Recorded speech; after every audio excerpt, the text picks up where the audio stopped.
తెలంగాణ చరిత్రను ప్రపంచానికి చాటి చెప్పడమే ప్రధాన లక్ష్యంగా మిస్ వరల్డ్ 2025 కార్యక్రమాన్ని నిర్వహిస్తున్నామన్నారు మంత్రి జూపల్లి కృష్ణారావు.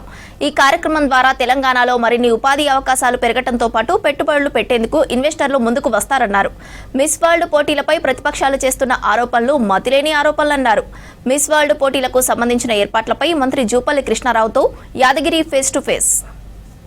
పోటీలకు హైదరాబాద్ వేదిక కాబోతుంది.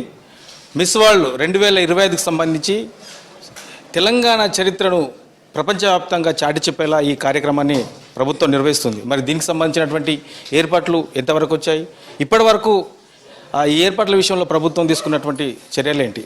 మనతో మంత్రి జూపల్లి కృష్ణారావు గారు ఉన్నారు, ఆయన అడిగి మరిన్ని విషయాలు తెలుసుకుందాం. సార్ చెప్పండి, మిస్ వరల్డ్ 2025కు సంబంధించినటువంటి ఈ కార్యక్రమానికి సంబంధించినటువంటి ఏర్పాట్లు ఎంతవరకు వచ్చాయి, ఇప్పటి వరకు ఎక్కడెక్కడ ఏర్పాట్లు చేశారు? Tourism and cultural department and corporation అందరూ కూడా అన్ని రకాల ఏర్పాట్లు చేసే కార్యక్రమం అనేది ఒక కొలిక్కి వచ్చింది, పూర్తి అవుతూ ఉన్నాయి. అట్లాగే పోలీస్ డిపార్ట్మెంట్ ద్వారా కూడా సెక్యూరిటీ సంబంధించి కూడా అన్ని జాగ్రత్తలు తీసుకోవడం జరుగుతూ ఉంది. ఈ యొక్క పార్టిసిపెంట్స్ ఎవరైతే ఇతర దేశాల నుంచి వస్తూ ఉంటారో ఎయిర్పోర్ట్లో దిగగానే వాళ్ళకి స్వాగత కార్యక్రమాలు జరుగుతూ ఉన్నాయి. అందులో కూడా తెలంగాణ తెలుగుతనం, తెలంగాణ యొక్క సంస్కృతి, తెలంగాణ యొక్క సాంప్రదాయంతో కట్టుబొట్టుతో సహా తెలంగాణ సంస్కృతి ఉట్టిపడే విధంగా వాళ్లకు స్వాగతం పలుకుతూ ఉన్నారు. తెలంగాణ మీడియాతో సహా జాతీయ మీడియాతో సహా అంతర్జాతీయ స్థాయి నుంచి కూడా ప్రపంచ దేశాల నుంచి కూడా సుమారుగా 3,000 మంది మీడియా వాళ్ళు వస్తూ ఉన్నారు. సో దీని ద్వారా మొత్తం ప్రపంచం తెలంగాణలో జరగబోతున్నటువంటి ఈ యొక్క మిస్ వరల్డ్ పోటీల్ని, దాంతోపాటుగా ఈ యొక్క చారిత్రక కట్టడాలని, అట్లాగే రకరకాల టూరిజం, టెంపుల్ టూరిజం కావచ్చు, మెడికల్ టూరిజం కావచ్చు, ఎకో టూరిజం కావచ్చు, వీటన్నిటిని కూడా ప్రపంచం వీక్షిస్తుంది.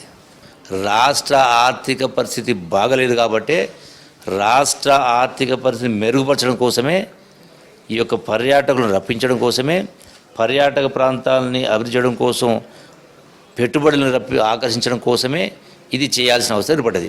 దీనికి మనమేం ఖర్చు పెడతలేము. దీనికి అయ్యే ఖర్చే ఒప్పందం ప్రకారం కేవలం 27 కోట్లు. ఈ 27 కోట్లలో 5 కోట్లు మాత్రమే ఇవ్వడం జరిగింది. మిగిలిన 22 కోట్లు కూడా ఇవ్వాల్సిన అవసరం లేదు, అవసరం రాకపోవచ్చు. ఎందుకంటే ఈ యొక్క స్పాన్సరర్స్ అంటే గొప్ప గొప్ప పరిశ్రమల వాళ్ళు వాళ్ళ ఉత్పత్తులను మార్కెటింగ్ చేయడం కోసం ఈ మీడియా ద్వారా, టీవీల ద్వారా ప్రచారం కోసం వాళ్ళే ఉల్టా డబ్బులు ఇస్తారు. సో కాబట్టి మళ్ళీ మనం మిగతా డబ్బు ఖర్చు పెట్టే అవసరం లేదు. పెట్టిన 5 కోట్లు కూడా మనకు తిరిగి రిటర్న్ కూడా రావచ్చు, ఇంకా ఎక్కువ కూడా రావచ్చు. కాబట్టి ఏదో పెద్దగా 100 కోట్లు ఖర్చు పెట్టేంత కూడా ఇది అభూత కల్పన. ప్రపంచ స్థాయి అంటే ఇంటర్నేషనల్ స్థాయిలో ఉన్నటువంటి ఈ మిస్ వరల్డ్ 2025కి సంబంధించిన పోటీలు నిర్వహించడం కూడా తప్పే. గతంలో ఈ కార్ రేసు నిర్వహించినప్పుడు తప్పని చెప్పేసి అన్నారు. మరి ఇది కూడా నిర్వహించడం తప్పే, దీనివల్ల ఒరిగేది ఏమున్నది అని చెప్పేసి ప్రతిపక్షాలు అంటున్నాయి. దీన్ని ఎట్లా చూస్తారు? బుర్ర అప్లై చేసి మాట్లాడాల. ఈ కార్ రేసింగ్ను తప్పు పడలే.